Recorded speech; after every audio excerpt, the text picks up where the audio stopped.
Good morning, everyone. My name's Timothy Smith. I'm the executive officer here at the Boston Retirement System. We do these seminars usually outside of the building for those folks who have difficulty getting in town, but we're delighted to be able to do this for the folks that actually work in the building. It's good to get the information out about retirement to big crowds.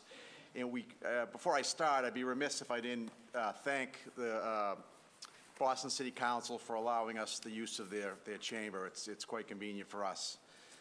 So again, my name's Timothy Smith. We do have, the way this rolls is we have speakers from Smart Plan. We have Michael O'Brien from the Smart Plan.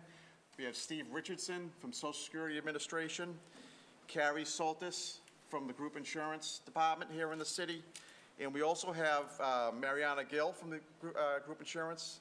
And from the Retirement Board, we have Christine Weir, Shay Allen, John McCarrick, Frank Zika, Neil McGonigal. Am I missing anybody? No. And what we'll do is, as the speakers present, feel free to ask questions. Chances are, if you have a question, other people have the same question. But if you prefer to talk one-on-one after, by all means, we're going to hang back and you can come and approach us and we can talk about any retirement issues or smart plan issues or social, whatever issues you may have that we can help you with. We'll do that one-on-one. There were handouts provided on the way in. I think the bulk of the folks in this room are probably what's called Group 1. Just make sure if you are in Group 1, you've got the Group 1 chart. I know there's some Group 4 folks here. We also have the Group 4 charts as well if you need one of those. So again, thank you. And first off will be Mike O'Brien from the Smart Plan. Awesome. Thank you, Tim. Good morning, everyone. Happy New Year. Thank you for being here. We have a lot of great information today, so excited to be able to take a few minutes to talk through the Smart Plan, give you some information on that. Just so I can get a sense of the room, by show of hands, who already has a Smart Plan account set up? Awesome. All right. Wonderful. Wonderful. So good portion of you, which is great. We always like to see that. So there's really three items I want to touch on today. One is just a brief overview of the Smart Plan and how it works. The second is why it is so important to be a part of the Smart Plan and make contributions to it. And then three is just ways to make sure that you're utilizing all the resources that are available to you through the Smart Plan to help you reach your retirement goals. So what is a Smart Plan? It is the state-sponsored 457B plan, many times called the Deferred Compensation Plan. So I do say state-sponsored because it is overseen by the Treasury Department of the Commonwealth of Massachusetts, which is a great thing for a couple reasons. One, they do a wonderful job of making sure they offer an amazing plan at a very low cost. All right, they make it available to all state employees, City of Boston employees, and most municipalities across the Commonwealth.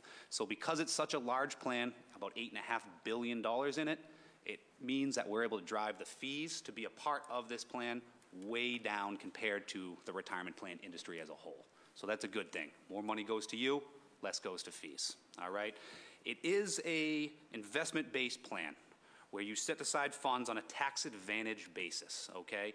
So you set it up. It is voluntary, it's supplemental, but incredibly important to, again, help you reach your retirement goals. I'm not going to get into the specifics of the actual investments today, but just know that it is set up where you can be as conservative and safe with your investments to as aggressive or risky with your investments as you want, and everything in between. And the idea is to make your money work for you, but in a way that you feel comfortable, okay? When it comes to saving in the plan, I think we can all agree that Uncle Sam always gets his tax money. But the great thing about the Smart Plan is with this money, you get to decide when does he get it from you, okay?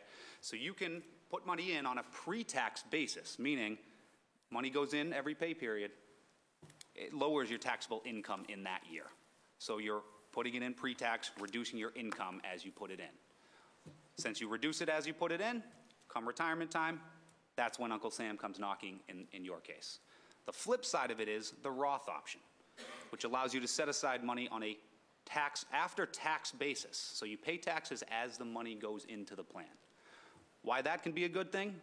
Once you get to retirement, as long as you're 59 and a half, there is an age restriction with the Roth plan. But as long as you're 59 and a half, all the earnings from the investments will be tax-free. So you pay your taxes up front, so it's tax-free later. All right? Does that make sense? Any major questions about that? Awesome. When it comes to how much you have to contribute, that's another great part about the plan. It can be as little as $10 a pay period. All right? So it's not a huge requirement to get it started or to keep it going.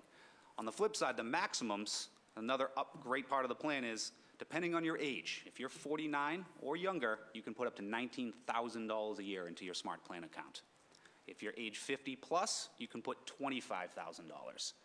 And there's even, if you're within the last 3 years of your working career, there's even an option for most people to even put more money in. So there's a wide range on how much you can contribute to this plan. Obviously, the more you do, the more money you're going to have come retirement. And the plan, one of the key features is it's very flexible. So whatever amount you contribute, you can always change. However you're invested, you can always change. Whether you do pre-tax or Roth, you can always make changes. So you're not locked into one strategy or one amount by any stretch of the imagination along the way. All right?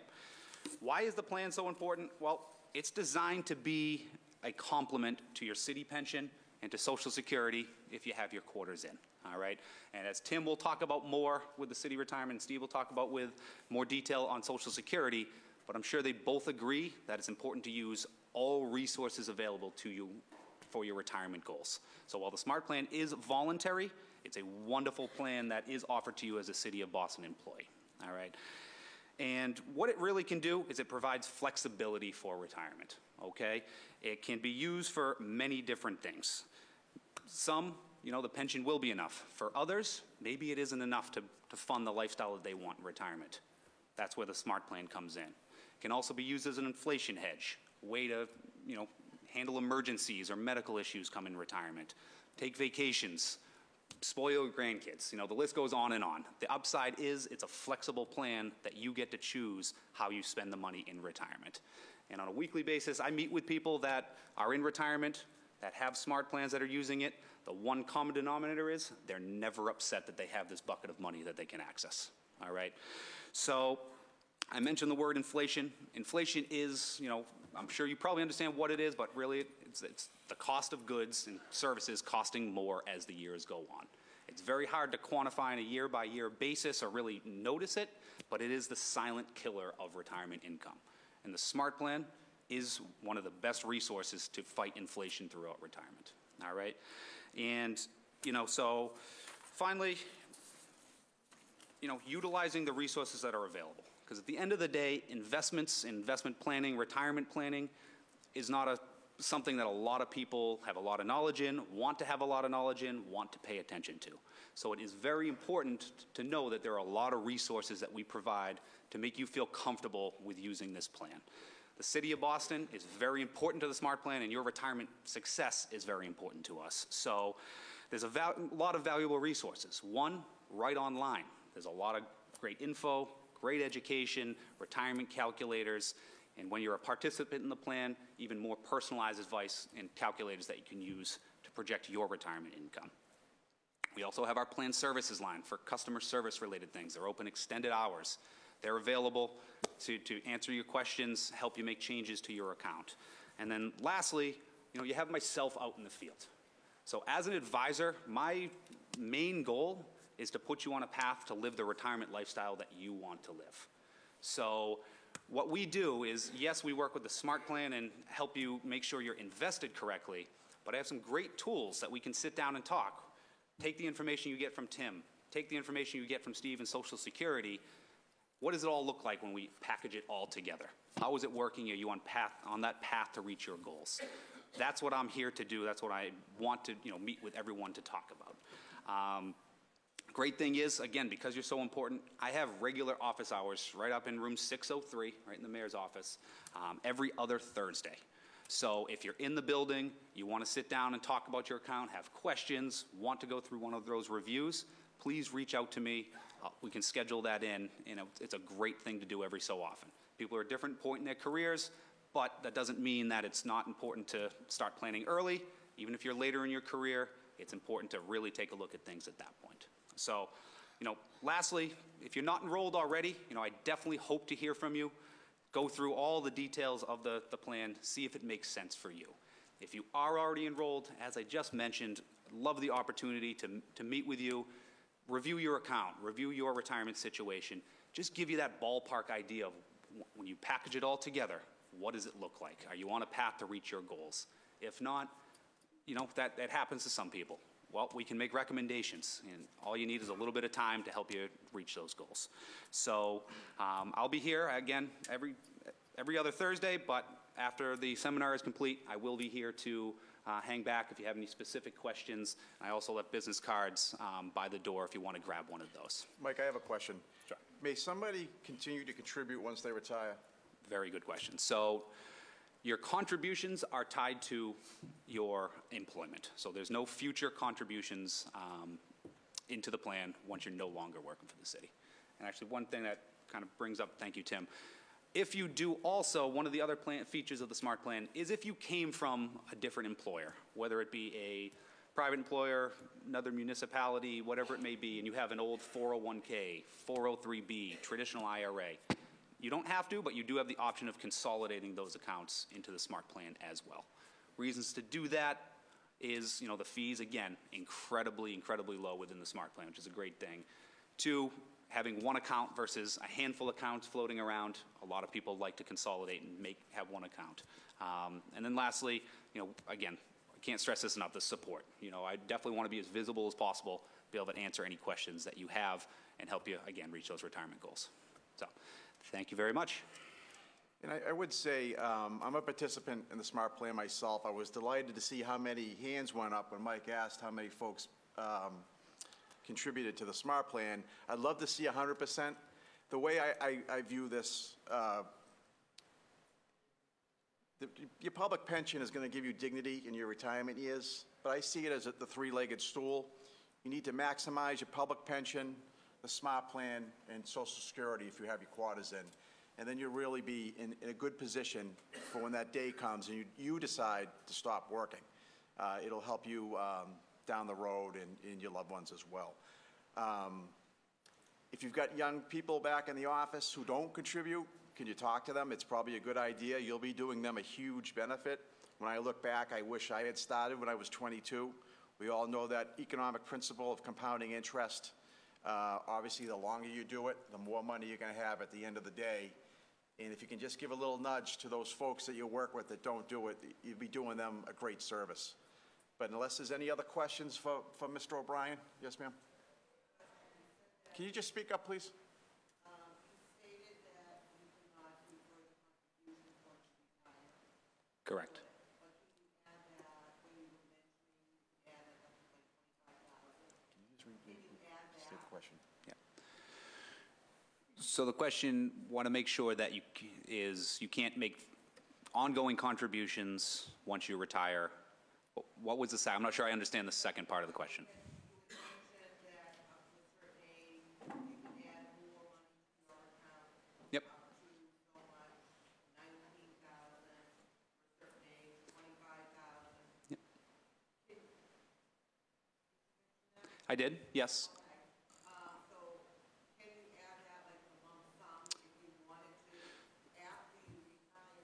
So there's the only way to do it via lump sum, and thank you actually for bringing this up, is a lot of folks, and a lot of you hopefully are in this situation that when you get to retirement time, you've built up a decent amount of sick and or vacation time that you will be paid out on a lump sum.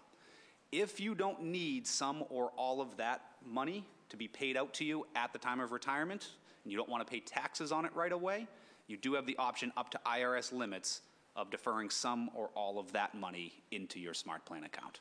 So that is for the person that, again, doesn't need the money right away and would like to, ideally doesn't want to have to pay taxes on a lump sum payout right at retirement.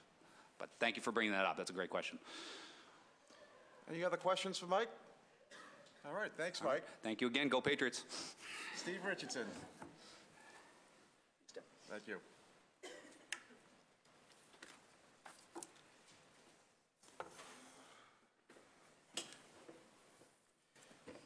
I feel like I'm at the indictment again. Won't be too bad. Good morning. My name is Steve Richardson. I'm the Regional Communications Director for Social Security here in New England. My office is right across the plaza.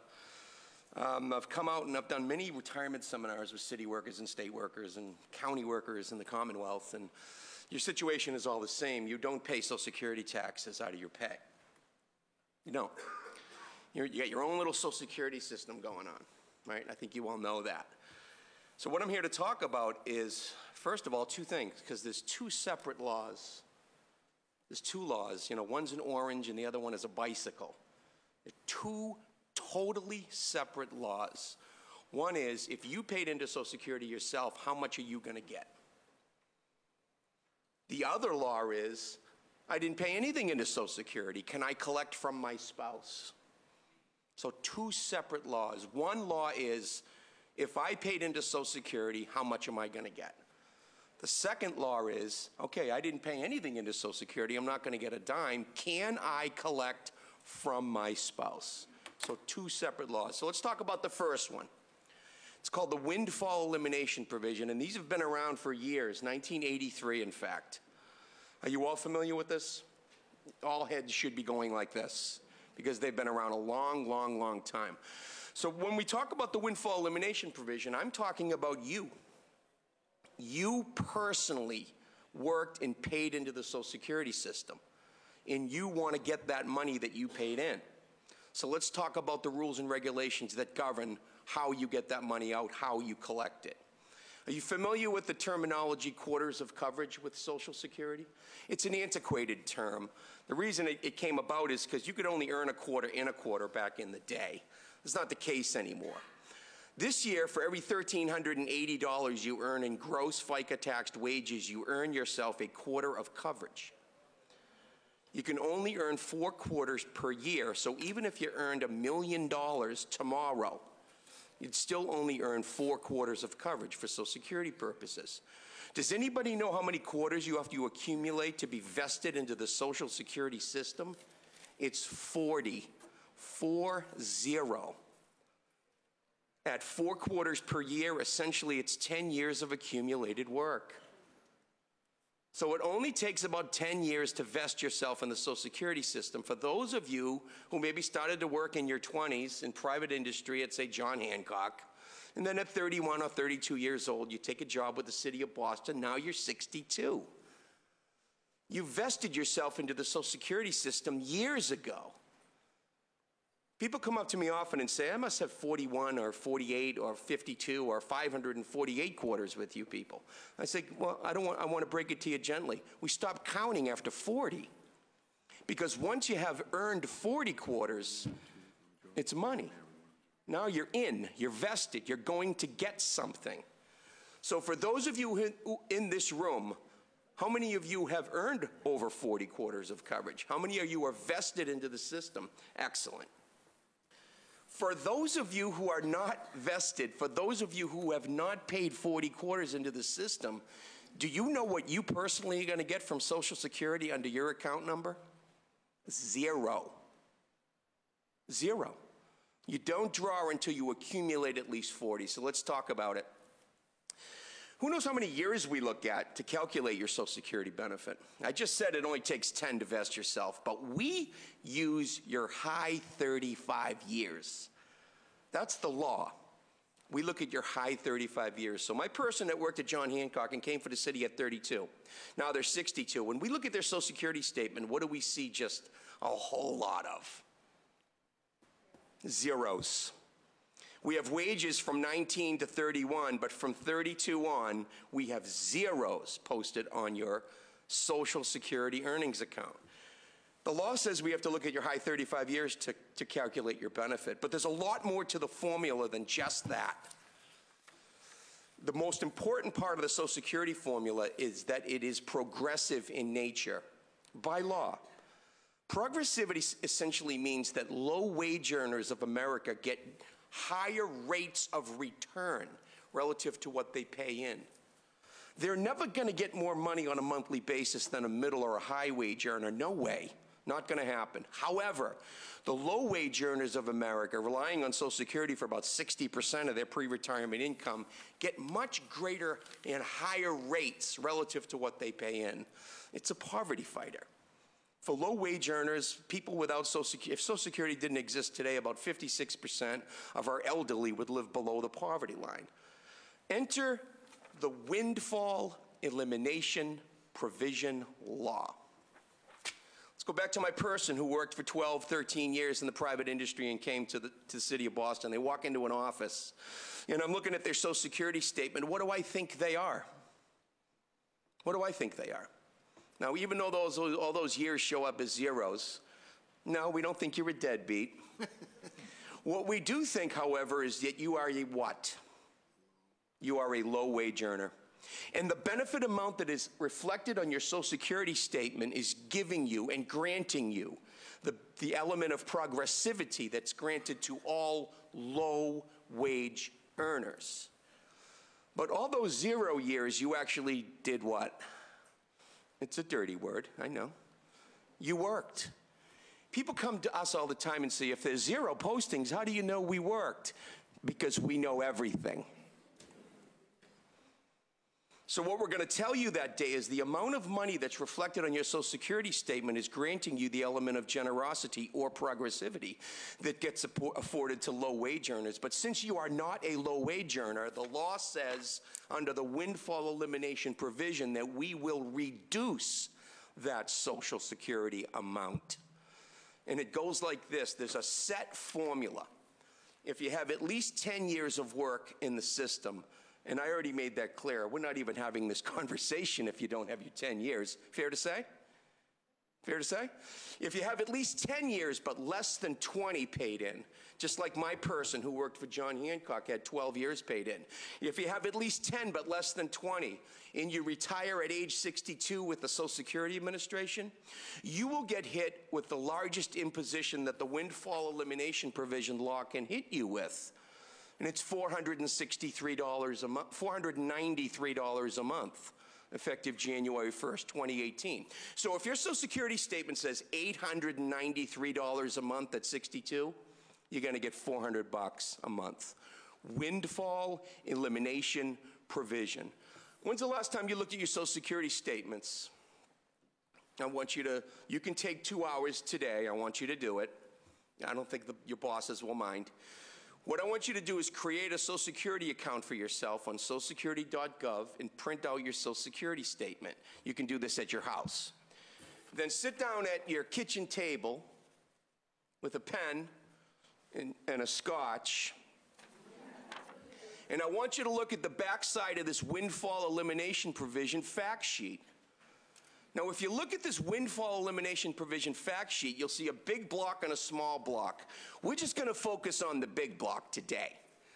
So what you'll do at your kitchen table along with your Social Security statement is you, with pen in hand, will start looking at all your years of Social Security contribution. Every year you had Social Security contributions, and you'll look, for example, at 1975.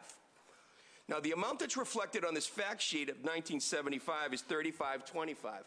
If you find 1975 on your Social Security statement and your earnings are greater than $35.25, you have accumulated one of these years of substantial earnings.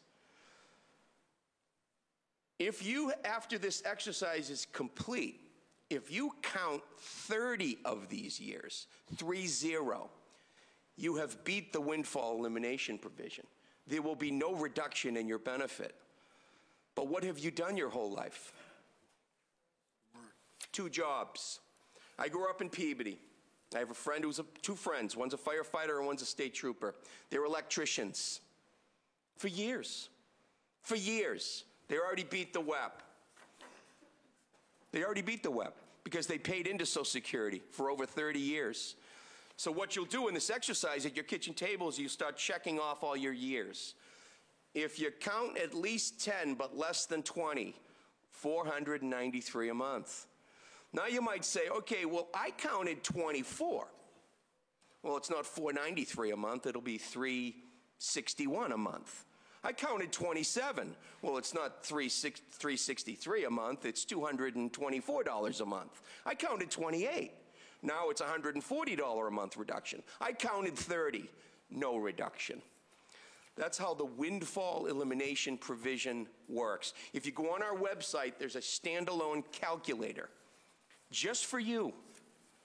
You'll need your Social Security statement to use it. You'll have to manually plug in all your Social Security FICA taxed years throughout your life.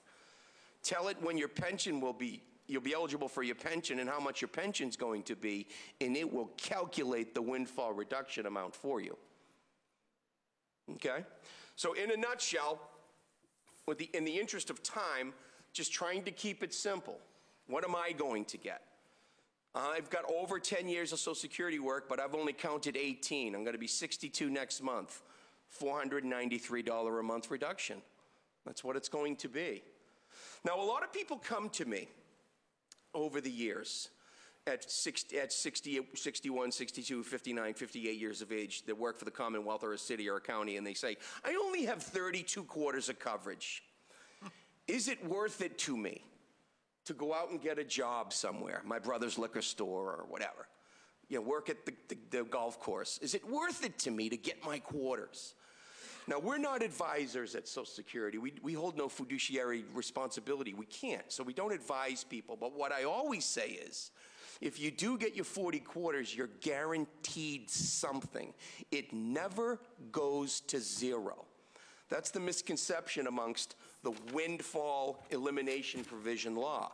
A lot of people think it's not worth it to go get my quarters. Again, we're not advisors.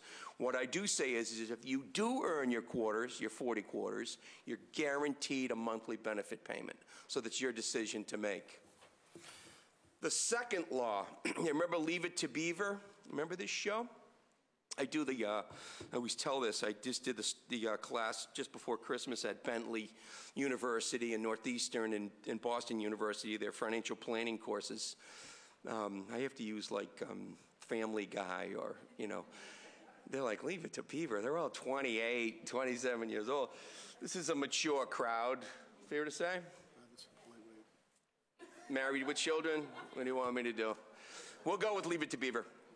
We had Ward and June and Wally and the Beaver. Every day, Ward gets up and goes to work, and June shuffles him out the door with a cup of coffee, and she would get Wally and the Beaver ready for school.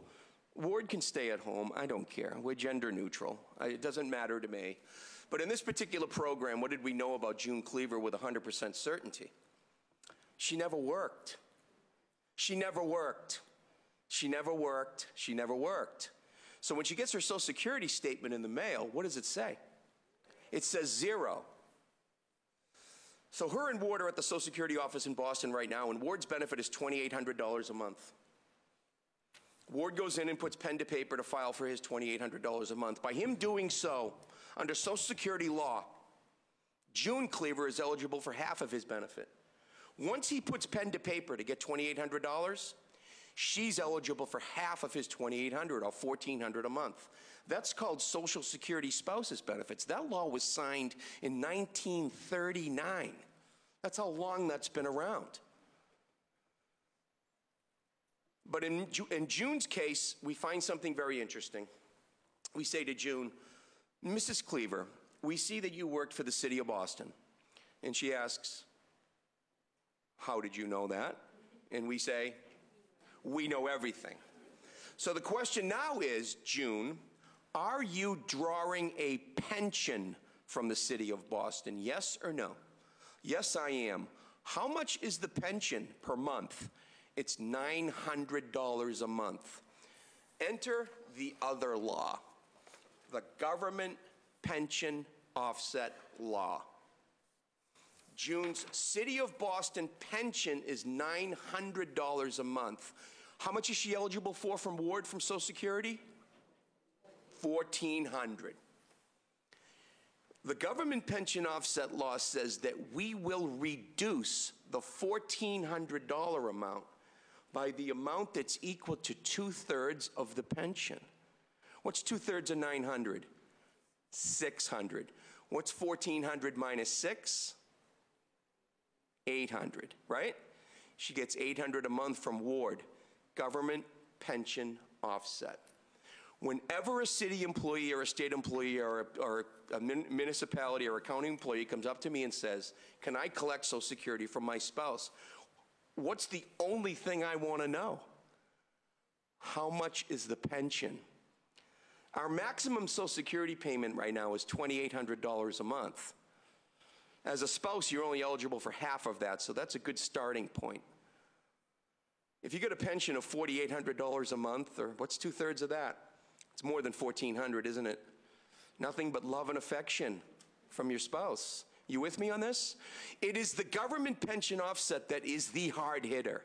It is the one that says you'll get nothing. The law was signed, it was launched in '77, but signed in '83. Essentially, it's either the pension or the Social Security spousal benefit. It's not both.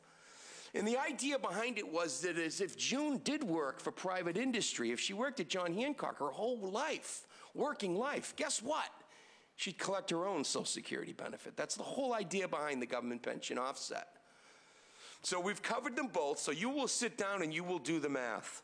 Now, these rules apply to survivor benefits. Let's take a survivor benefit. We got another minute? Yep. Survivor benefits. Back to the original example. We know she's going to get $800 a month from Ward, right? We did the math. We did the government pension offset thing. 2/3 of 9 is 6. 1,400 minus 6, right? With me?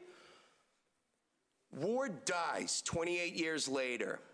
Now June is eligible for $2,800 a month, because that's what the survivor benefit law says, signed in 1939. She now gets his full amount because he has passed away. However, the government pension offset law still gets imposed. What's 2,800 minus 6? $2,200 a month if he were to pass away. You're still getting the $900 pension. What's 2/3 of 9? 6. What's 2,800 minus 6? $2,200 a month. Government pension offset. Now, some of you might be thinking, well, what if June had her quarters? Well, what if June had her quarters? What law would affect her if she did? The other one. Remember I talked about it about 3 hours ago? Windfall elimination provision. She goes, I get $4,800 a month. I can't collect from Ward. How about me? Well, let's look at you. You don't have your quarters. You're out. Or you do have your quarters. Your benefit is going to be this because you only have 14 years of work on the books. You with me? Two separate laws. They also apply to divorced spouses' benefits. Same rules.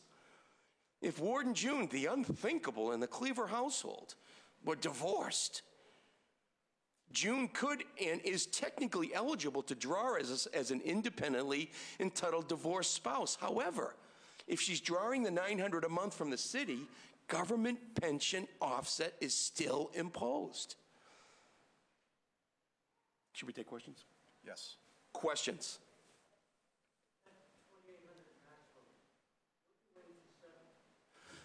Yeah, this is a really good question. So you looked at your Social Security statement then. Bravo. Bravo. The Social Security statement shows three things. Number one, what you're going to get at 62. Number two, what you're going to get at your full retirement age. And number three, what you're going to get at age 70. Does everybody know what their full retirement age is for Social Security? Everybody's just different. Did you know that? If you were born between 43 and 54, your full retirement age is 66. If you wait to that month and that year, you'll get a full unreduced benefit. Look at your Social Security statement. It shows one amount at 62, another amount at your full retirement age, and another amount at 70. And what do? They go up. Literally, for every month you wait, the benefit goes up. At age 70 is when you're technically eligible for your maximum benefit. So if you're born between 43 and 54, you're looking at about 132% increase at 70 if you were to wait till 70.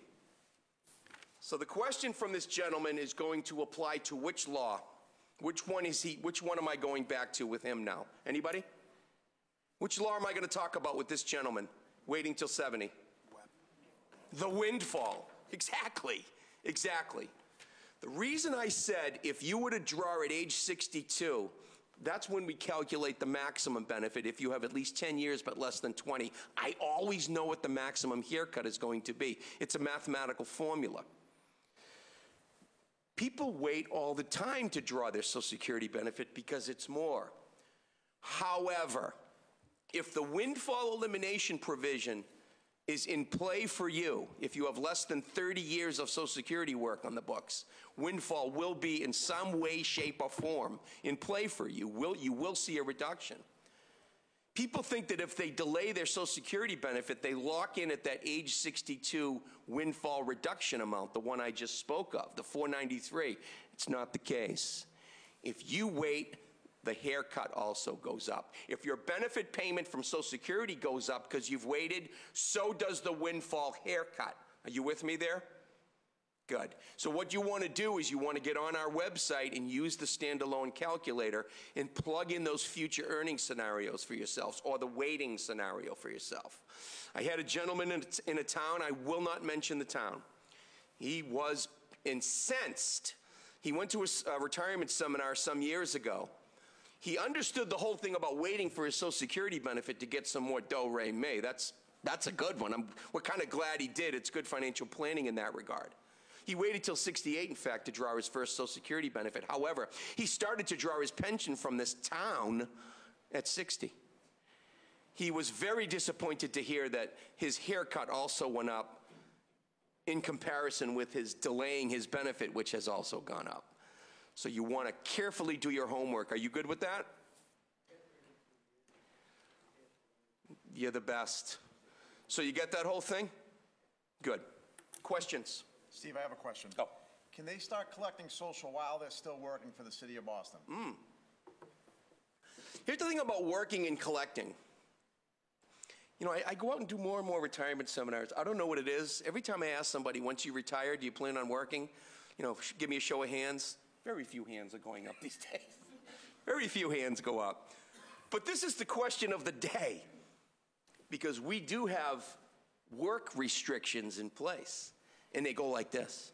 If you're between the age of 62, and we don't care that you're working for the Commonwealth or the city, your work is work for our purposes and for the purposes of this discussion.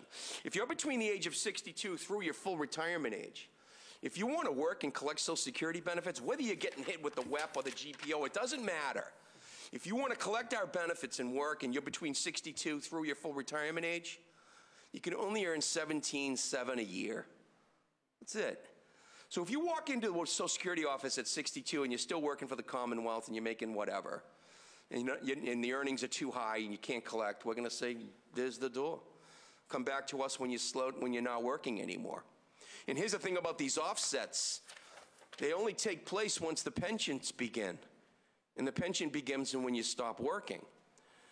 So the question about working and collecting really comes into play.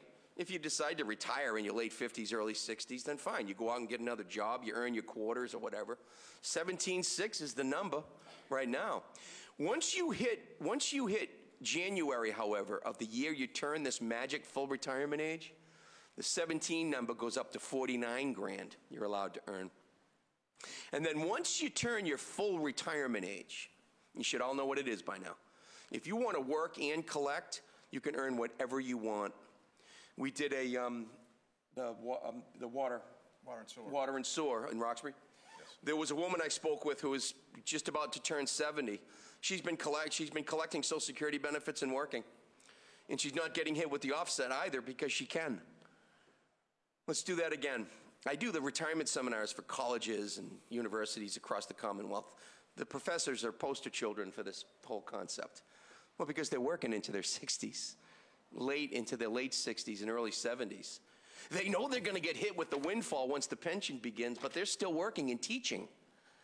They're not collecting their pension. And they say, oh, I can collect $892 a month right now for the next 3 years, because I'm not going to go until 3 years from now when I'm 70. Yeah.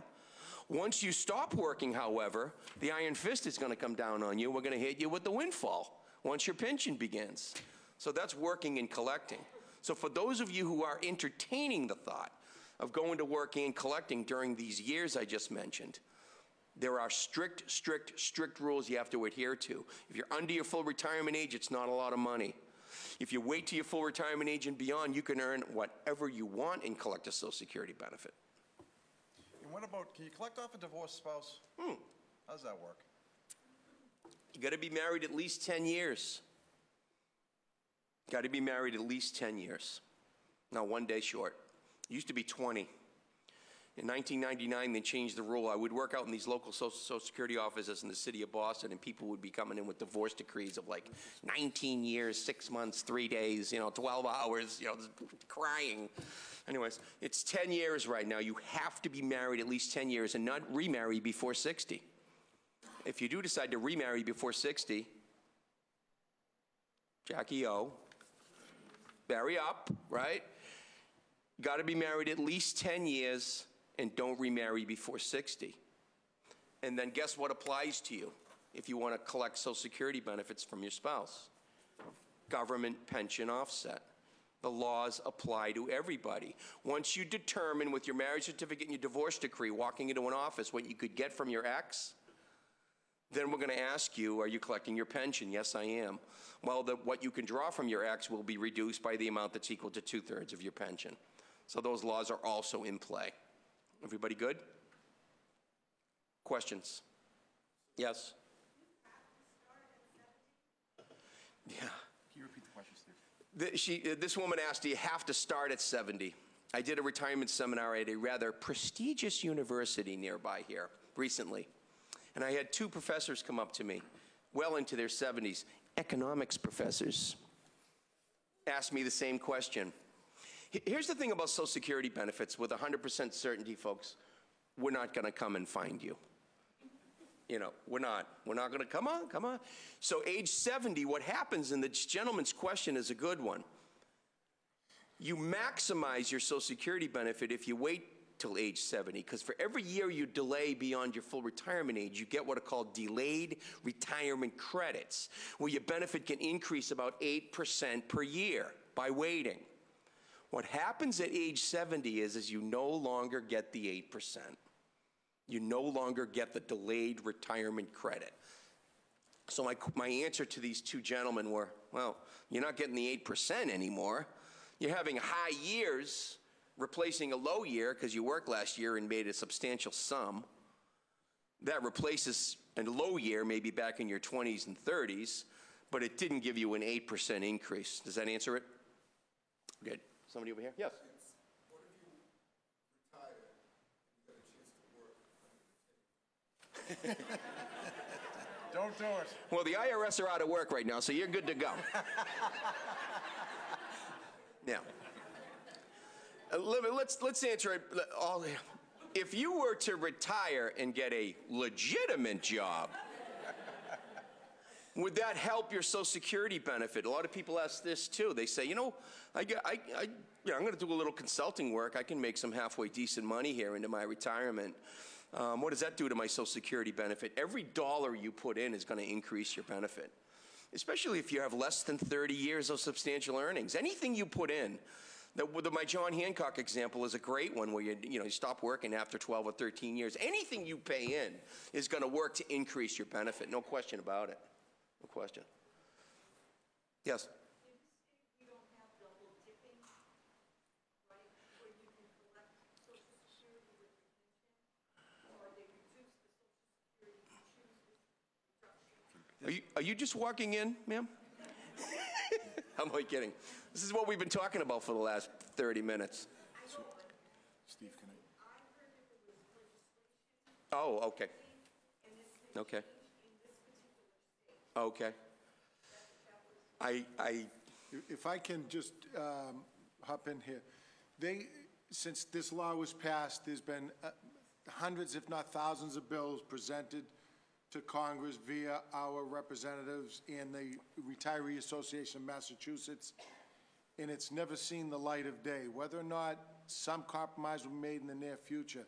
But you just talked about, we use this kind of in retirement humor, there were 3 bad people. I heard someone said, and I thought, so we ask you to come to the retirement office, because what I heard is 99% of the time wrong. So the double dipping, Steve talked about offsets. You will get something maybe on your own record, and maybe something and maybe 0 off of your spouse's earnings. So they offset due to collecting two pensions, and that was an acronym that was given double dipping, but you will be entitled to some cash benefit on your own record. And it's worthy of note that all this ugliness that Steve's talking about with offsets does not impact your city pension. We don't care what he's paying you. They care what I'm paying you. But it doesn't impact your city pension one bit. So good luck with social. But for your city pension, it's not going to be offset at all. But one of the things Steve talked about, you'll hear him occasionally on WBZ radio and different financial planners on the radio, is that when you go onto SSA.gov, you can go in and sign in and create your own account. And when Steve talks about they know, it's very secure. They ask you questions, and you might not get through it on the first time. When did you buy your last car? How many rooms are in your house? What was your childhood phone number? They know. You can print out your statement because they don't mail it as often as they used to, and then you can match up and so forth. One of the things in the retirement board that we also run into is people go into Social Security at 62 and 63 and might forget that they work, and they tell Social Security, no, I'm not, I don't work anywhere else, I'm not collecting a pension. And you'll start getting something from Social Security, and it takes about, what, 3 years, Steve? Less, And maybe a then year they and a come half. knocking on your door saying you owe them. So it's important that prior to collecting a benefit at 66 or 67, it's very difficult to collect and work prior to your full retirement age. So remember everything, come to the retirement office, and I'll follow up more afterwards. But Social Security knows. And one last thing, I think a question that comes up often is, my wife works in private industry. She worked at John Hancock, and she's, we're going to retire. I'm the city worker. I'm going to choose option C and leave my city pension to my spouse. The question is always, always, always, by me leaving this pension from the city to my spouse who work in private industry, does that affect her or his Social Security benefit? The answer is no, in any way, shape, or form. And there's a fundamental reason. It's because your wife or your spouse or your husband, they worked in private industry their whole lives. If you leave them your pension from the city, it will not affect their own personal Social Security benefit. We good? Yes?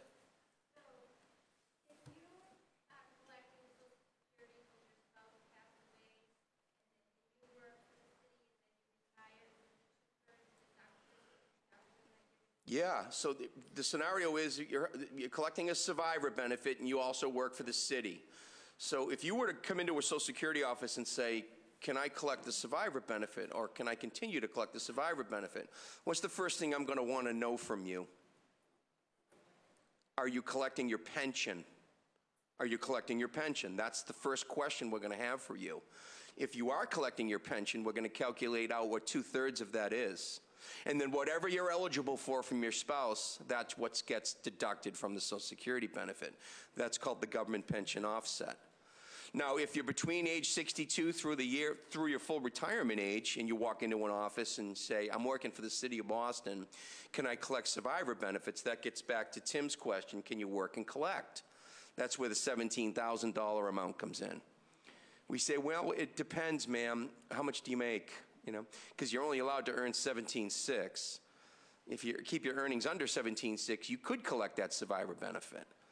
But for every $2 you earn over that, we take one back, and we take it back in benefits. So if you're earning a substantial sum, you're not eligible to collect anyway. The question's been answered. You good? Good. Yes?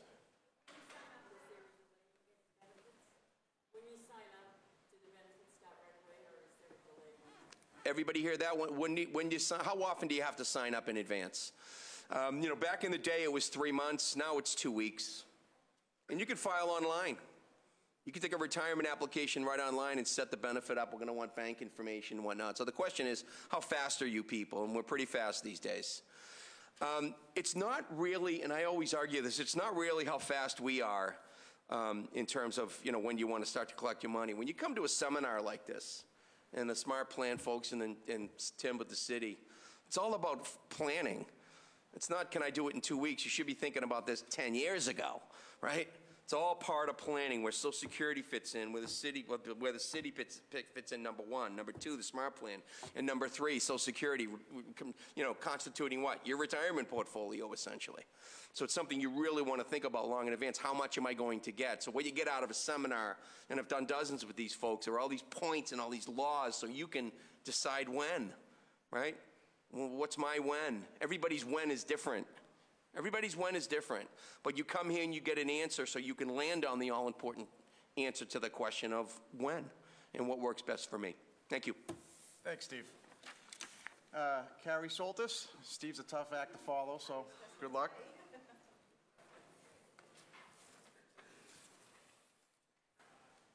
Thank you, Tim. Good morning, everyone. So now that you have all that information about Social Security kind of buzzing around in your head, I'd like to go over the health benefits that you get as city employees or retirees. So my name is Carrie Soltis. I am the Retiree Benefits Manager for the Health Benefits and Insurance Department. So we are here at City Hall, 8th floor, room 807. So Tim's going to talk about the process with retirement. One of the things that will happen when you complete your retirement is they will walk you down, hopefully down the corridor to 807, so you can advise us of your intent to retire, and then we'll go through your benefits with you. But I just want to talk about a few things because I know a lot of people have that question. What happens to my benefits upon retirement? So the good news, your health insurance continues at the same contribution you're currently paying, but a few things do change. So one of them is that normally now from your paychecks, it's either a weekly or biweekly deduction. That will actually become a monthly deduction because of the fact that your pension is monthly.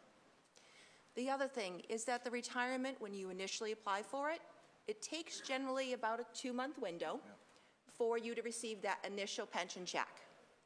During that time, your health insurance benefits remain in fact. So nothing gets canceled, it doesn't get pended. However, when you receive that initial retirement or pension check, we will do a retroactive deduction for those months of health insurance coverage. Okay.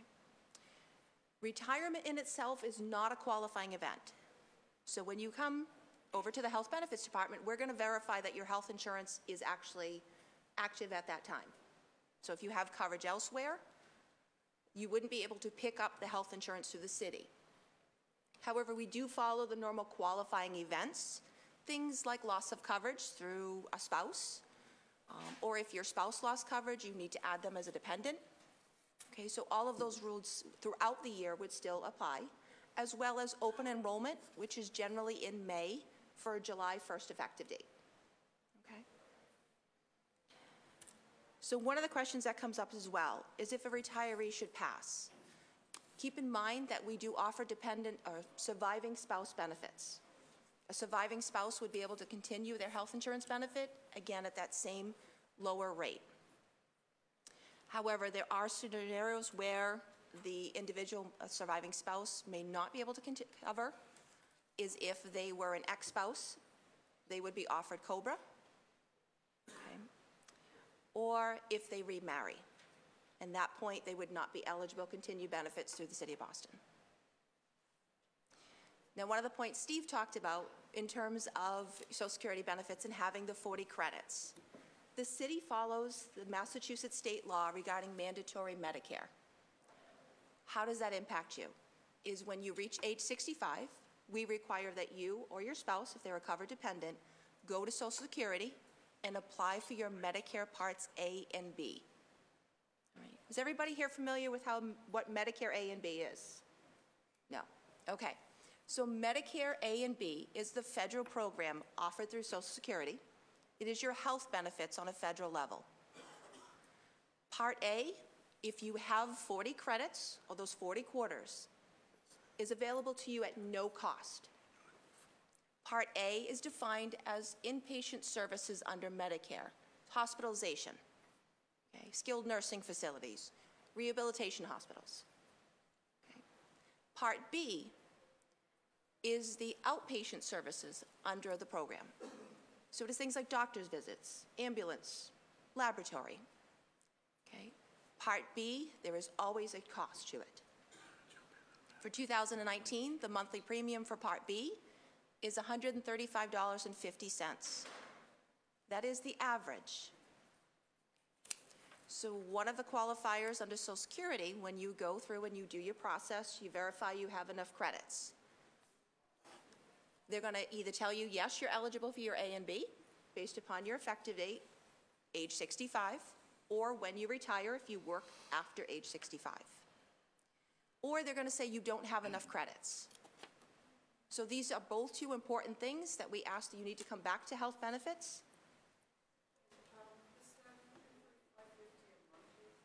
$135.50 a month, yes. So how it would work through Social Security as well is if you are collecting Social Security at age 65, they will take that $135.50 from your Social Security automatically, from your check, they'll automatically deduct, or they will bill you quarterly. Okay, sorry, we have another question. Yeah, if you have that $135.50 a month on Part B, you still need a supplemental plan? Yes. So that is one of the products that the city offers. His question was, if you're paying that $135.50, you have your parts A and B, do you need a supplemental plan? And yes. So one of the things is important, under Medicare, Medicare does not provide prescription drug coverage. It only provides, like I said, A and B. A and B by themselves are not full coverage. So there is a large deductible for hospitalization to Part A. Under Part B, there's a smaller deductible, it's $186, but then there's a 20% coinsurance. Right? So that's why the city offers 6 different plans that you can choose from to work with your Medicare plans. They all include prescription drug coverage, so that's very important. But if you hold on to your, like, I have Blue Cross Blue Shield. Yes. So if I held on to that, but I still need No, so what's going to happen, as I said, so when you reach age 65, you go to Social Security and you apply for Medicare. If you are eligible, you have your Medicare A and B, you would contact the Health Benefits Department, and then we would show you the supplement plan that you would change to from your Blue Cross. So we have a Blue Cross supplement as well. So if you wanted to stay with the same carrier, we have options from Harvard Pilgrim, Tufts Health Plan, Blue Cross.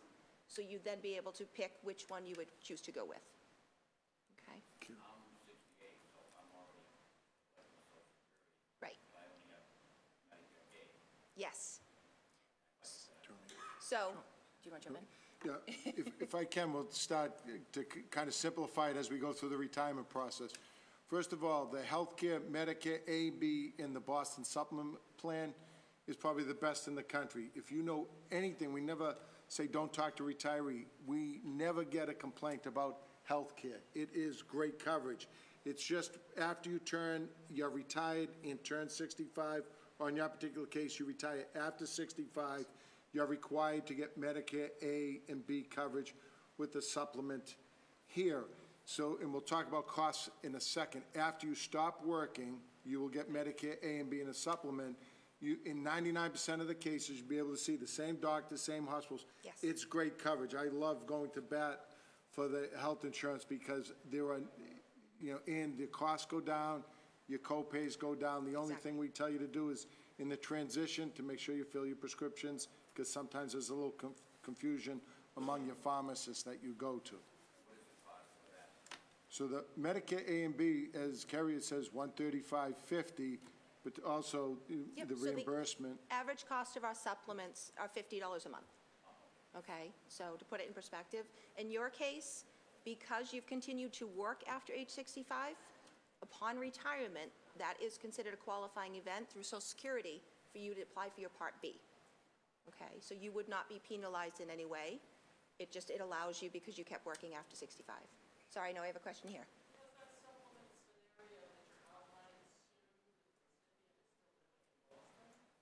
No. Repeat that question.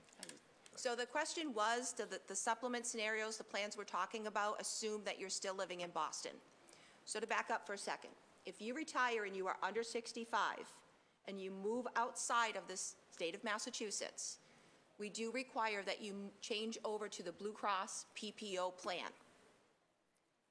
So as an active employee or retiree under 65, Currently, your options are a Blue Cross Blue Shield of Massachusetts, PPO, Preferred Provider Organization Plan.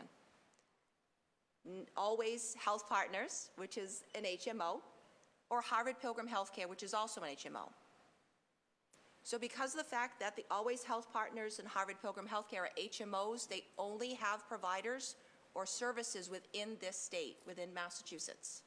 They will provide emergency care outside of it, but the Blue Cross Blue Shield Massachusetts PPO is the only one that will provide you nationwide coverage. All right. Now again, if you are 65, you apply for your Medicare, you move to a Medicare plan. 4 of the Medicare plans, or actually 3 of them at this time, are what they call Medicare supplements. The great thing with those, you can see any doctor that accepts Medicare throughout the entire country. All right. So they give you that freedom of choice and freedom of network. Okay? All right. So, sorry, another question. Sorry.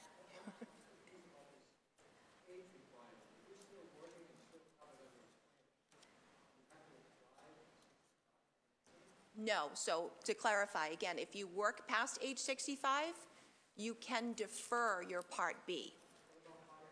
Part A, if you have the 40 credits, Social Security will assign to you automatically. Okay? Yeah, if you apply for cash benefits with Social Security, if you apply for cash, if you apply for cash benefits, you can defer the B, but by law, you will get the A if you're Yes. collecting cash benefits. Somebody is 68 years old in the room, they're collecting, they have A. They have no choice about that.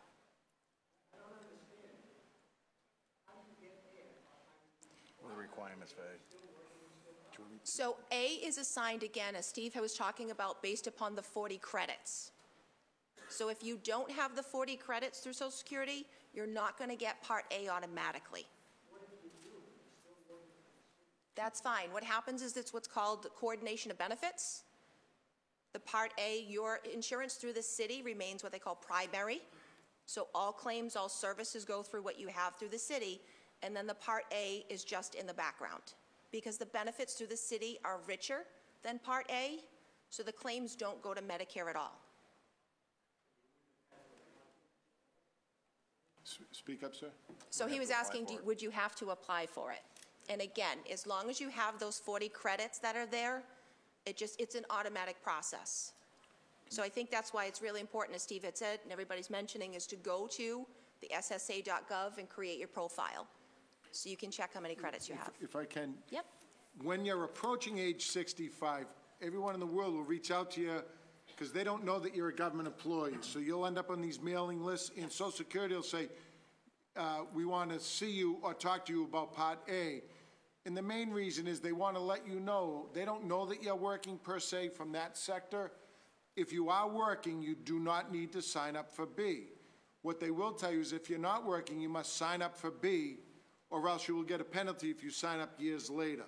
That's the notice as you're approaching 65, saying to go in and sign up for A, there's no cost, you won't get any benefit as long as you're working for the city. It's when you retire, you must sign up for B through the health insurance. So as long as you're working and you're covered under the Medicare plans, you're good to go. It's when you're retiring, it becomes, you have to do something with Social Security. Correct. Thank you, Frank. Sorry, I had one other question.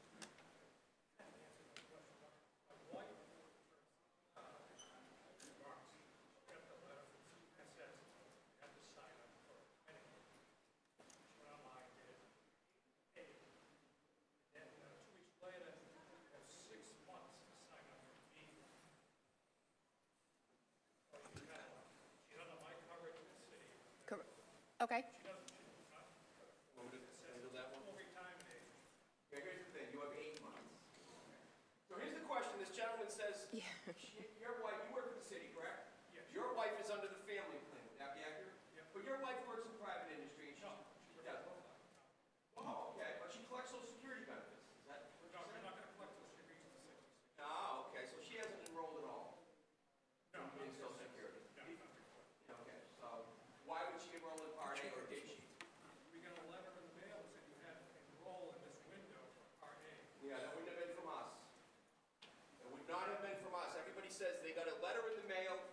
you had to come in and enroll in Medicare, that would not have been your Social Security.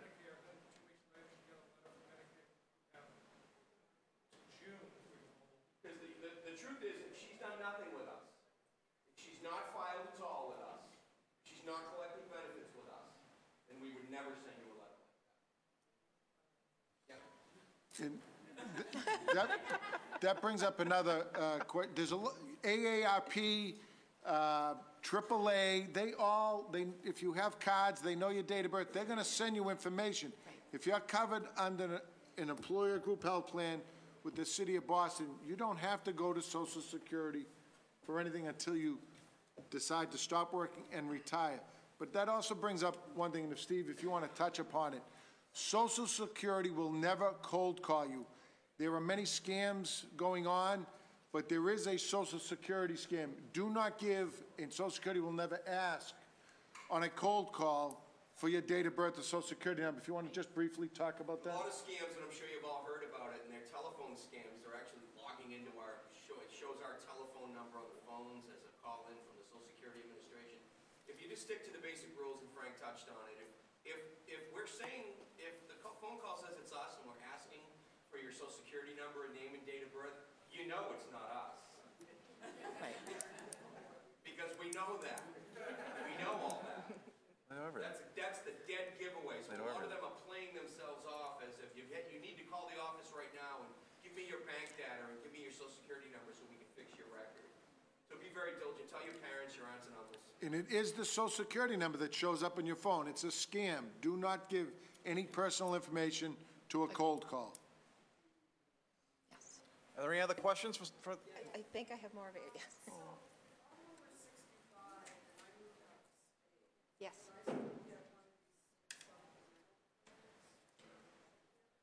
So if you are Medicare eligible and you have your Parts A and B, then yes, we would ask you to contact Health Benefits, and then we would review those plans so we could switch you over to something else. Another question, Tiff? In regards to what, to clarify what you're saying about having to do at 65 sign up for Medicare, if you plan on working to 70 or beyond, you're not going to collect anything from Social Security. No. So just to clarify, if you are actively working, age 65 and older, you do not need to sign up for your Medicare.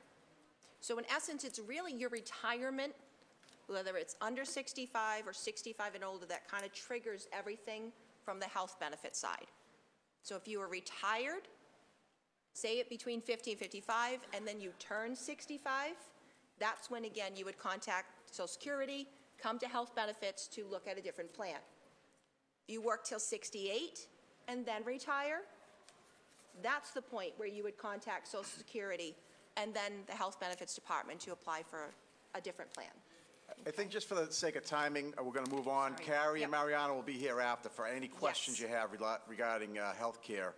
There is one thing I want to point out. Most city employees do not have dental when they retire. And I'm going to give a shameless plug to the credit union because I'm on the board, but the City of Boston Credit Union has dental just for that reason. We saw that there was a need, and all you have to do is be a member of the credit union. You can get Altus Dental. In fact, Frank has it.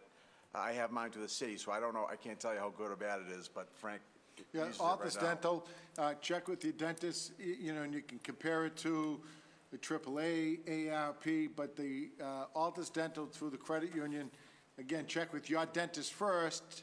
Some are in that program, some aren't, but it's a very good program. Has a very good, I think it's $2,000 of coverage on an individual plan for around $618. So if you're active in your dental care, Altus Dental is a very good plan, a very good option to look at. And right now, we're going to move on to Frank. He's going to give a quick explanation on how we actually calculate a benefit. So retirement is easy. We all know your age. So there are three components to calculating a benefit. And the first one is your age factor. So just simply put, at age 55, the age factor or the multiplier is 1.5. Each birthday after 55, it goes up 1/10%. So 55 is 1.5, 65, it's 2.5, 56, 1.6, 57, 1.7, up to age 65 is 2.5. And for people, I've heard ages of 67, 68 still working, it is 2.5. Anyone 65 or older, it's 2.5. If you've worked 32 years, I don't have a calculator in my head, Timmy and I do this every day, 2.5 times 32 is 80%. At 60, the multiplier is 2.0. To get to 80%, you need 40 years of service. So the age factor is the age at retirement. Years of service, it's a start date and an end date with uninterrupted time. If you are a non-school teacher, maternity time, leaves of absences do not count. You need to be compensated. There's another scenario regarding workman's comp, but I don't want to go into that right now. If you worked, left to be a stay-at-home parent, you had a 3 or 4 year gap, that does not count. Start date, end date, uninterrupted service, so we have to start, stop, start, stop. So it's age factor times your years in service will give you your retirement percentage times your 3-year average salary for anyone who was employed prior to April 2nd, 2012. We use a 3-year average.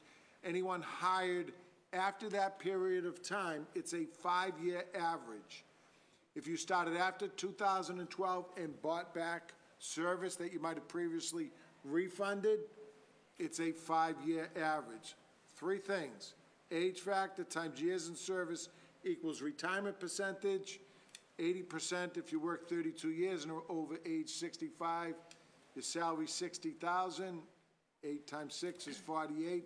48,000 would be your option A. Option A, there are 3 options, A, B, and C. Option A gives you the most, stops upon your death. The spousal provision, commonly referred to as option C, as in Charlie, is the spousal.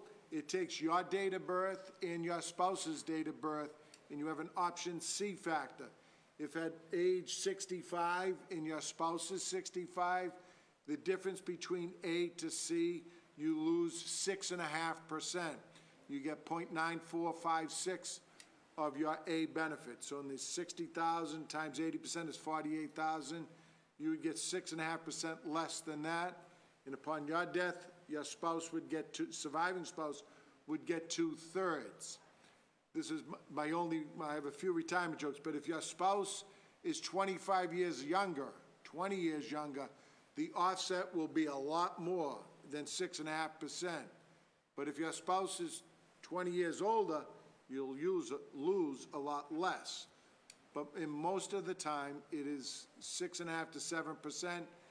If you work longer, strike that. At 55 and 55, it's 0.9456. At 65 and 65, it's 0.88. You lose 11.5%. 55, it's 6.5%. At 65, it's 11.5%. And if you work longer, the offsets are a little bit different. So that's the simple calculation. And I just wanted to follow up that as you're thinking about retiring, don't show up 2 weeks before. Meet with ING or the deferred compensation plan that you have, the Voya or whatever the case might be, to find out how much you have in there, what your distributions might look at. Go to Social Security now, not 3 years from now, to get an idea of how many quarters, credits, what your benefit, spousal benefit off your first, second. I, believe it or not, have someone come into my office just say, he's on his 4th marriage, good luck to him and the Red Sox. And meet with the retirement office now, because if you have part-time provisional work, you refunded somewhere else, you might want to buy it back. So plan accordingly. I think all 3 have said, you know, come and see us now, come and see them now. So if you're 3, 5, 7 years out, it's better planning. And the options, when to claim Social Security, when to retire, which option to take, those are all personal decisions, because none of us know when we're going to die. So we use a motto, we plan for the worst and hope for the best. So those are the 3 basic options, A, B, and C. B is about 2% less than A, and your money lasts 9 years after you retire. So if you're 68 or 70 years old and your spouse is no longer alive, you have 1 or 2 children, the difference between A and B is about 2% less, that if you died 6 months after you retired, they would get a one-time lump sum distribution. If there was something left in there. So if you live longer than 10 years after retirement, if you knew for 100% certainty, you would take A. But you don't know that. So under A and B, the difference is how long you're going to live after you retire, whether or not there'd be a one-time lump sum payment. The only thing I'd add to option C that Frank was discussing earlier, if you're married particularly, it's the only way to really truly take care of a spouse. I've had folks come in my office and say, well, I'm going to lose 10% or whatever the offset was.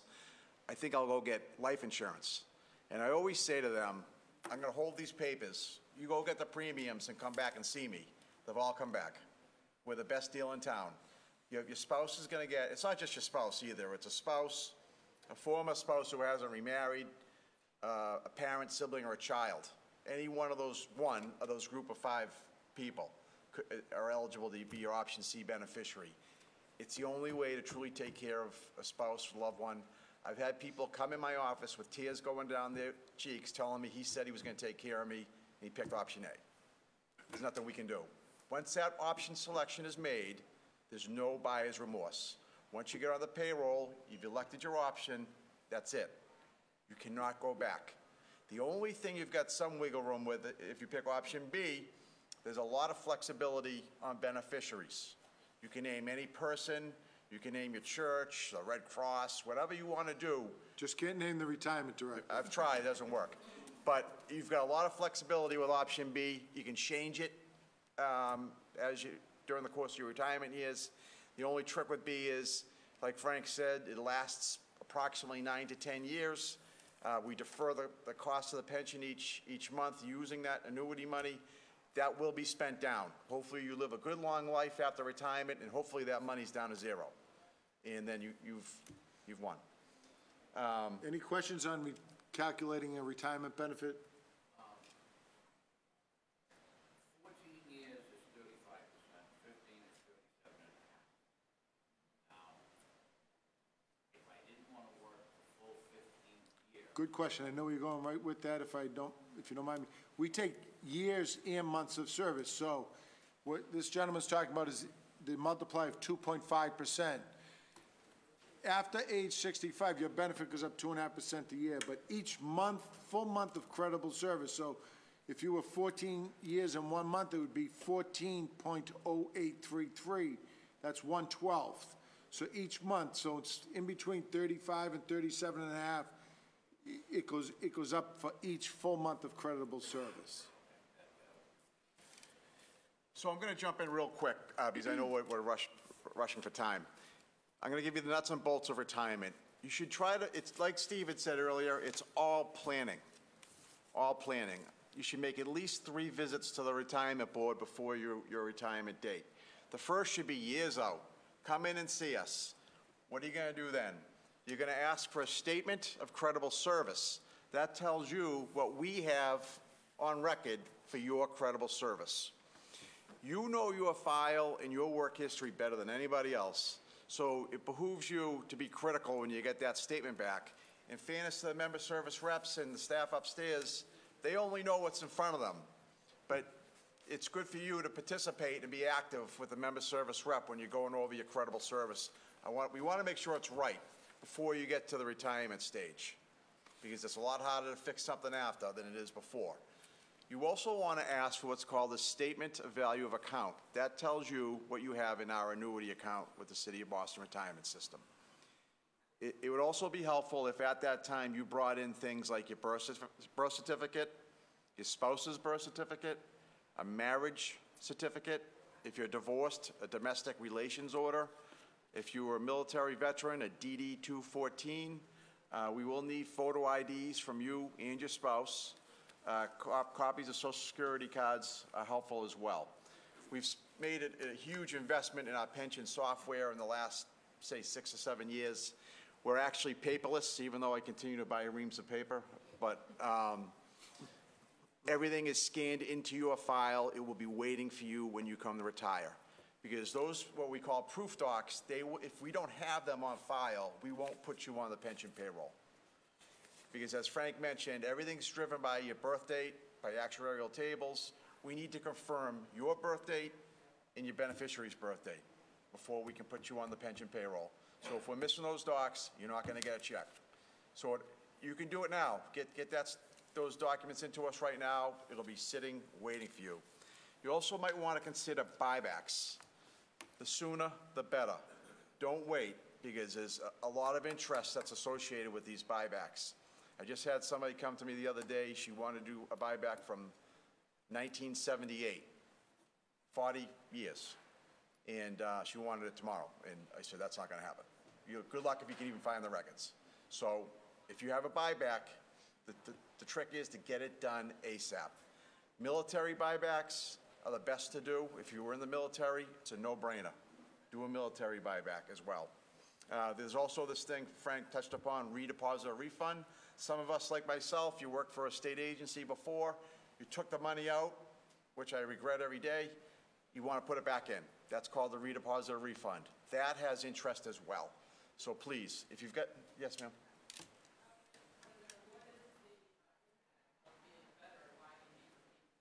You can buy what's called credible service, up to 4 years of service. You do get more money if you're a veteran. How much is that, Sandy, now? Three, how much is that a year? 10% of you. Say that one more time. $15 a year. Per month? Max out is the 20 years times 15. Yeah. Free what? So what Sandy had said, that if you are a veteran, we would qualifying via your DD 214, you get $15 a year for each year of creditable service up to 20 years, which would be $300 per year for the remainder of your life. In addition, you might be able to buy back years of creditable service if you qualify and you were in the service for up to 4 years. You can get 4 years of creditable service, so you can increase your benefit 2.5% times 4 years with 10 years of 10% more. So there's two different veterans benefits. One is the $300 a year benefit of up to 4 years of credible service if you qualify of active wartime service. And what I was going for was the credible service part of it. There's strict definitions of the word veteran. In essence, you have to be called up for at least 180 days in a year. They don't include boot camp or advanced training. So, you know, there's a lot of rules around it. We will be happy to look at the DD 214 to see if you're eligible, okay? We can help you locate that. If you can come go see us afterwards, there's a number of areas. Yeah, we can help you with that. Yes, ma'am?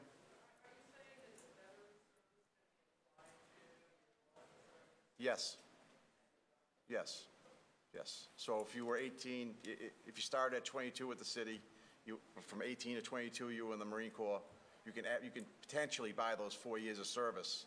It would add on to what you have in the system now with us. Okay?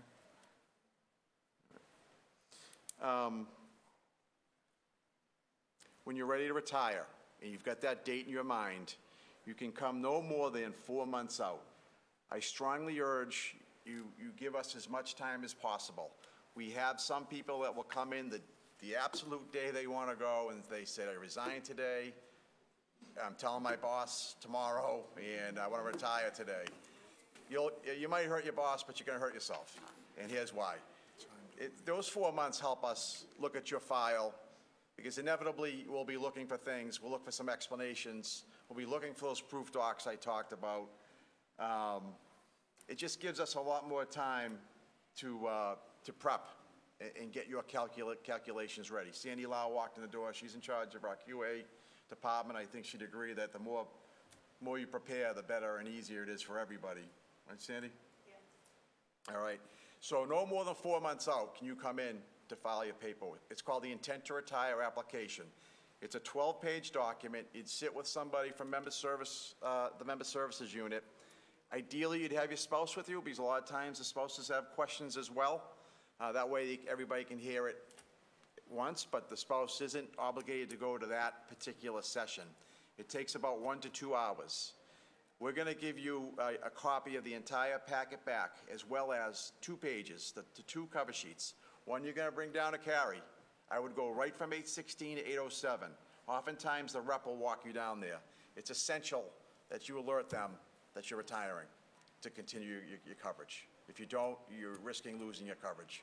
It's a real problem. So please, make sure you go from 816 to 807 without stopping at the deli or anywhere else. Just go right to it. The second cover sheet we're going to give you, you need to take to your payroll department. Because we need, the department has to certify your salary. And that's another thing you have to do immediately. Don't wait. Get that right down to your payroll department so that they can send the information we need as soon as possible. As Carrie had touched upon earlier, it takes about 60 days on average to get on the pension payroll from your retirement date. So for 60 days, you're not going to have any income coming in from the city. You should budget well. You'll get the payouts and so forth. You should probably start saving some money now just to be ready so you can pay your bills until you get that first check.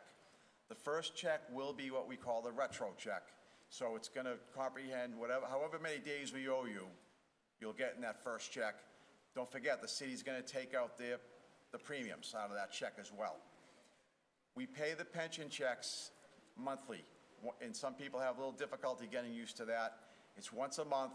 It's the last Tuesday of every month, except for November and December.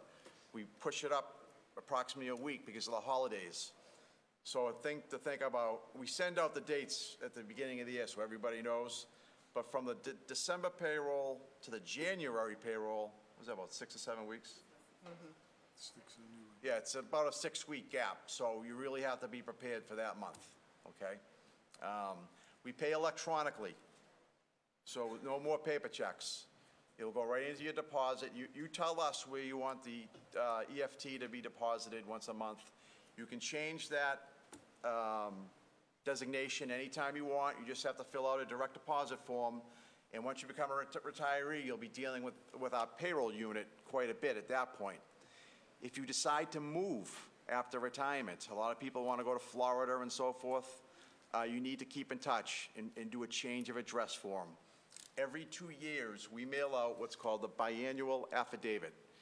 In essence, we want to make sure you're still alive. If we don't get that back, we're going to stop your pension. So we only know where you're living from what you tell us. If you move, don't tell us, you're at risk. Back in the day when everything was paper checks, the checks used to be returned. We don't have that luxury anymore. If you have Bank of America, it doesn't matter where you are in the country, you're still going to have access to your account. So the EFT goes through, it's not going to bounce back unless you change the bank, but just by virtue of moving, we wouldn't know necessarily. So you need to keep in touch on that front. But when you're ready to, when Sandy's finished calculating your benefit, you'll get a phone call from somebody in the office and they'll say, please come in to sign your final papers. That's about 2 or 3 weeks before you get on the payroll. That's when you're going to pick your option selection. That's when you're going to pick A, B, or C. If you're married, your spouse, by law, has to acknowledge your option selection, okay? If you're married, your spouse, by law, has to acknowledge your option selection. So make sure that your spouse is with you when you come in to sign your final papers. All right, does anybody have questions about that? Okay. And then once you get on the payroll, it's typically pretty seamless.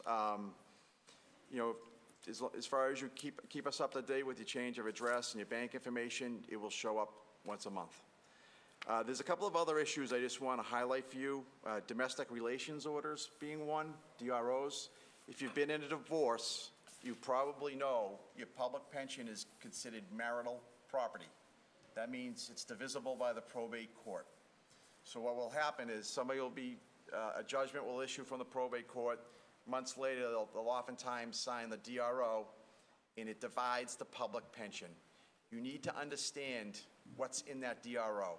That's going to tell us how to separate your pension and how much we're going to pay your ex-spouse. You need to understand the ramifications and the impact on your pension. I've had people walk in my office and we've told them that in essence, they're going to lose 50% of their pension that fell off the chair. So you need to know, it's important stuff. If you're in the midst of a divorce, you need to ask a lot of questions from your probate attorney so that you understand the impact, because it's significant. It's very difficult to undo a DRO once it's signed by the probate court. And it really doesn't matter what your lawyer told you. It doesn't matter what the judge said from the bench. And it doesn't matter what, quite frankly, your ex-spouse told you. It's whatever's in the four corners of that order is what we're going to do. The option D, D is in David. It's the most important document you'd have in your retirement file. It allows you to leave a lifetime pension to a survivor should you die before retirement. Okay? So it's similar to option C, where you can name one of 5 groups of people. You can name a spouse, former spouse who hasn't remarried, a parent, sibling, or child. Any one, it can be one person, one of those 5 groups of people. All right? If you die before retirement and it's not job-related, that person will get a lifetime pension. So if I can just, anyone here that's not married or is widowed and still actively working, if they go outside today and get hit by a bus, you could leave a lifetime benefit. That's just an example. If we do not have an option D as in David benefit, and you have 1 child or 2 children as a beneficiary, unless you've specified under option D, they'll get a one-time lump sum payment. So that's kind of what an option D is, a lifetime stream, as Tim has stated. And you should put some thought into it. And so in my case, if you pull my file, my youngest daughter is my option D beneficiary. I did that because I figured actuarially it's going to pay out the longest, and I'm assuming that she's going to take care of my wife. Now, there's some risks with naming my daughter Catherine. Catherine, we never know what's going to happen to our children. She may pass before my wife. We just don't know. Like Frank said, tell me when you're going to die, and I'll tell you what to pick. It's just a sad fact of life. We don't know what the life expectancy of our children is. We hope it's long, but that's a risk. Catherine could marry somebody I don't like, and maybe they won't want to share, because it's actually Catherine's benefit. It's not my wife's benefit. It's Catherine's. Yes? No. Mother, father, brother, sister, son or daughter, spouse or ex-spouse for option D. It's based on dates of birth. So by naming Catherine, the age factor, you lose a lot.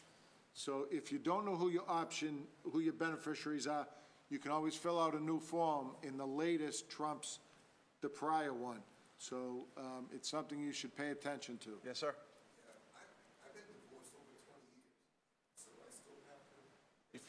If there was a DRO, you should look in your file, make sure we have it upstairs, and we can tell you what the impact will be on your pension. And a lot of the DROs actually order these option Ds to be filed naming the ex-spouse. So if I can, just so you understand, because you would have had to agree to separate your pension 20 years ago. It's not something they can come back at now. So it would have to be worded in that divorce decree then. Right. Now, with the option D, it's worthy to point out that there's what's called a spousal trump. So my wife, Gina, could walk into the retirement board. If something happened to me, she could walk in there and say, we were married for at least a year. He had over 2 years of credible service, and we were living together at the time of death. Those are the prerequisites for what's called the spousal trump. My wife could come in and say, I don't care what he put in that form, I want the pension. So it's a little bit of a safety valve for a spouse. One of the reasons I like the D2 is if you're going to travel with a spouse, say you're going out of country, it's probably wise to consider naming a child, because God forbid something happened to both of you while you were away, at least somebody will get a lifetime pension. So that's another reason I considered Catherine. Once the option D beneficiary passes away, the benefit is over. So in my case, if something happens to Catherine, my wife can't come in and say, well, I want it now. It's done. That's a risk with naming a child.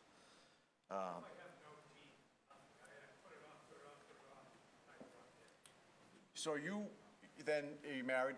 The spouse works. Single. Then if you don't put in a D, you're single, you're out of luck. No, there'll be a lump sum. But this option D allows a lifetime pension.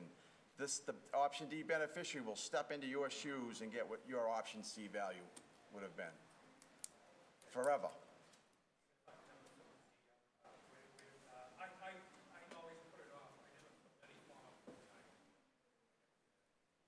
Then there won't be an option D You beneficiary. should go to, instead of lunch today, go to 8:07 and fill one out. 816. 816. 8:16, I'm sorry. Yes. It's like I said at the beginning, it's the most important document in your retirement file, in my mind. All right, are there any other questions on the D form? I thank you. Yes, ma'am. You can do it right now, today. In fact, we make a push to get it out to the academies. It's really good for the new people, because if you're new to the job, like I said earlier, for the spousal trump, you need 2 years of credible service. So if you're brand new to the city, you're not going to have the 2 years. But if you have that D form on file, there is a minimum, which I don't remember off the top of my head. Is it $1,000 a month, Sandy? 500? So there is a minimum that somebody will get regardless of your credible service. So if you have a day, somebody will get $500 a month. Always checking your beneficiary, as the young new employees might put a parent on there, and in the circle of life, 25, 30 years later, that parent might not be there. So we've had, situations where city employees have passed, and the beneficiaries are deceased, and then has to go through like a probate type situation. So please check on your beneficiaries. And if I can jump in as well, most of you probably have the basic life insurance along with your health benefit. So we ask the same thing at health benefits as well. Please update that beneficiary designation, because you probably did it many years ago and life changes. So I believe you can see that on the employee service tile to see if there's a beneficiary out there. If not, contact us so we can give you, on the handout, there's the website access too. And the last item I really want to mention, it's kind of a cutting edge issue. Does anybody in the room do unused vacation buybacks? Got a couple? I can talk to you guys after if you want. It doesn't look like many people do it. Oh, okay, maybe it's more. All right, I'll give you a quick rundown. Long story short, a case came out of the Lexington Retirement Board called O'Leary. The pension litigation cases go up to what's called CRAB, the Contributory Retirement Appeal Board. CRAB determined that these unused vacation and personal day buybacks are not regular compensation, meaning it won't be included in the final average salary that Frank was talking about earlier. The Boston Board has viewed these as regular compensation going back to November of 2002. The regrettable part of this O'Leary case is we weren't a party to the litigation, so we were somewhat behind the curve. We do have the decision. PERAC, who's our regulator, they were a part of the O'Leary litigation. In December, they issued a memorandum to every retirement board in the Commonwealth saying, in essence, it's not to be considered regular compensation after November 6th, 2018. The problem with that is it's a retroactive application. They issued it in December. We didn't have an opportunity to get notice out to anybody, so the ship has kind of sailed on unused vacation buyback. If you don't have a retirement date before November 6th, 2018, which I doubt anybody in the room does, we are not, for the time being, we are not including it in your pension. Now, with that said, O'Leary and PERAC have appealed that decision up to the Superior Court. In addition, we, the Boston Retirement Board, have appealed to what's called the DALA, the implementation of that PERAC memo. We don't think it's fair that it have been a retroactive application. We at least think the membership should have some time to get their affairs in order. It's particularly unfair in Boston, where we've been doing it for 16 plus years. So you could, in theory, have somebody doing buybacks for 16, 15 years, and then we're saying, sorry, it's out. So we would ideally, we would get people an opportunity to retire with it, say, have a deadline date in the future. I don't know how it's going to turn out. I can't promise you any outcome, but we're trying. We are appealing. And just to clarify, these are the buybacks that are done on an annual basis, not the benefit that you receive by giving of notice, your lump sum vacation, and/or sick time. Sick time has never been pensionable. Any payments received for giving of notice or retirement have never been pensionable. So these are the ones that are The annual. regular, reoccurring on an annual basis. Right. Are there any questions about the buybacks, unused buybacks? Yes, ma'am? That's never been pensionable.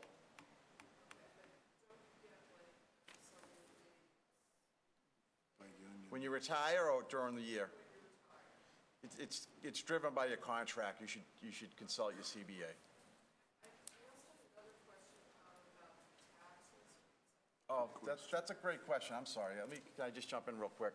Your pension is not subject to state tax withholding. However, it is subject to federal. So when you come into the retirement board to fill out your paperwork, we're actually going to give you a W-4P withholding form. You should consult your tax advisor. We don't give you tax advice, nor should you take tax advice from the retirement board. But you need to tell us what you want from federal withholding. With that said, some states do tax public pensions. So if you're going to relocate and domicile in another state, outside of Massachusetts, you need to do a little homework and determine whether or not that state taxes. I think Vermont may. Yeah, Florida does not tax, so that's where a majority of the retirees, so there is no state tax in Florida. But in Vermont, unless something's happened in the last 12 months, they tax your state pension close to 10%. So if you move to Vermont, you're going to lose 10% right away. So I'm not telling you don't move to Vermont, but to financially prepare, check the taxability of the state you're going to. And I just want to end by saying the Boston Retirement Board, as of 1/1/18, we were 77% funded. Fully funded date is 2025. Financially, we're in a strong position. We'll be there for you. I know you can read the newspapers, and it looks like some of these pension boards are collapsing across the country, and some are. We're not in that position. Like I said, as of 1/1/18, we were 77% funded with a target date of 2025 to be fully funded. And I do have to give thanks to Mayor Walsh and the administration because they've stuck hard on that date. So we're delighted, and we'll be there for when you retire, for your retirement years. And yes, ma'am.